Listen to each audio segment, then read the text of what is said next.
we should not forget what this is about. This is about the persecution of an individual who has made life much more simple and more productive for whistleblowers in the information age, and in an age when, as Western governments become increasingly authoritarian and civil liberties are diminished, we need whistleblowers more than ever to protect the rights of all of us.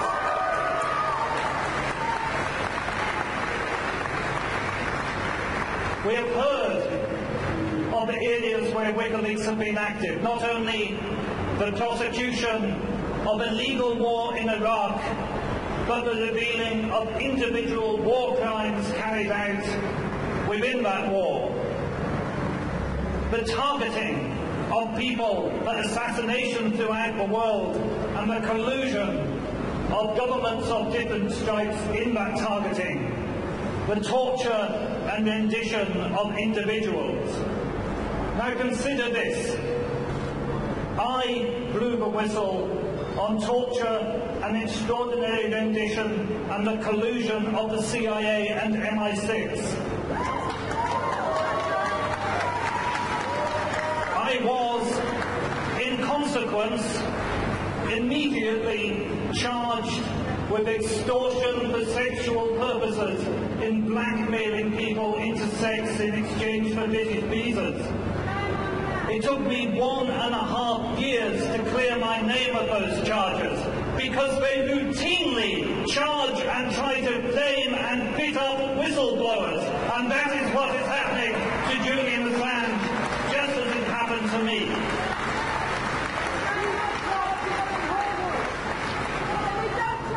I shared a platform across the United States with a very brave lady, Brigadier Janice Karpinski, who was the senior woman in the United States Army. She blew the whistle on the fact that she had seen documents signed personally by Donald Rumsfeld authorizing the torture at Abu Ghraib. The very next day, she was charged with shoplifting. I could name 5 or 6 examples straight away of individual whistleblowers who are always immediately charged with offences which don't relate to whistleblowing at all, because in the United States and the United Kingdom, and apparently Sweden today, just as used to always happen in authoritarian and totalitarian countries, dissidents are not charged with political offences, they are fitted up with criminal offences. That is the state our society has come to. How likely is it that when I was engaged in a bitter struggle, an internal struggle with my own government who were trying to sack me over the use of torture, and I was trying to prevent the use of torture, did I then think, oh, that's a good idea, I'll go and rape someone tomorrow while I'm in the middle of this? Was Julian Assange, while conducting the campaign of WikiLeaks, so distracted he decided to get into incidental and coincidental criminal activity? Did Donald Rumsfeld get outed as the man who authorised torture by Janice Karpinski just for her to think the very next day she would pop out and do a bit of shoplifting? No! Only our disgustingly complacent and spoon-fed mainstream media would accept such a narrative for one single moment. It is obviously nonsense to anybody with half a day. Now then, let me come to William Hague.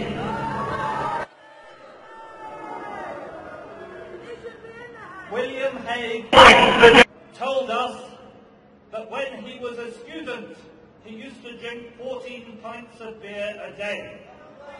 I tell you something, he must have jumped 28 times the day he decided to threaten to illegally invade the embassy of Ecuador and violate Ecuadorian national territory. The Vienna Convention is absolutely plain. The Vienna Convention of 1961 is the single most subscribed international treaty in existence. And it states in Article 22, Section 1, that the diplomatic premises of an embassy are inviolable. Full stop. Are inviolable. You cannot invade the embassy of another country. As Tariq rightly said, there were times when I sheltered Uzbek dissidents from their government within the confines of the British Embassy in Uzbekistan. Even during the height of the tensions of the Cold War, the opposing parties never entered each other's embassies to abduct a dissident. The fact that William Hague now openly threatens the Ecuadorians with the invasion of their sovereign premises is one further example of the total abandonment of the very concept of international law by the neoconservative juntas that are currently ruling the former Western democracies.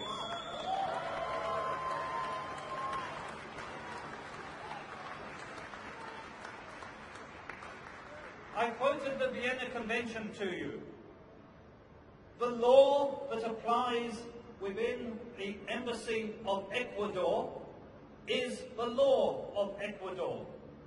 When I served for over 20 years as a British diplomat, if I'd ever murdered my ambassador in the embassy, and there were times I was tempted,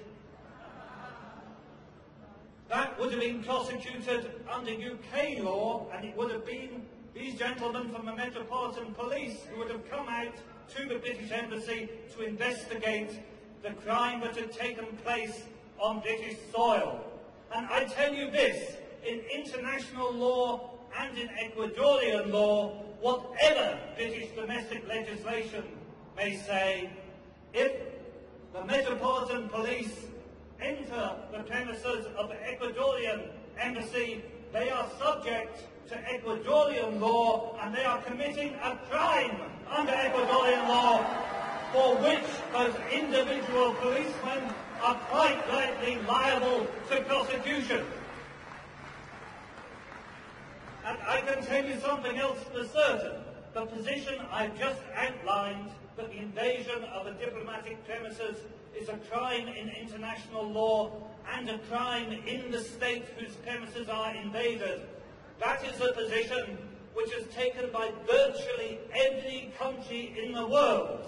And it is a crime which is eminently extraditable.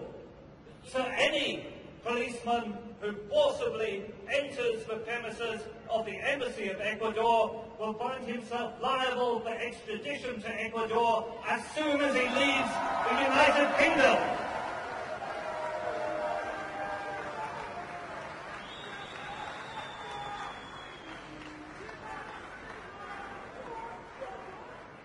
Ladies and gentlemen, I thank you all for coming here to listen.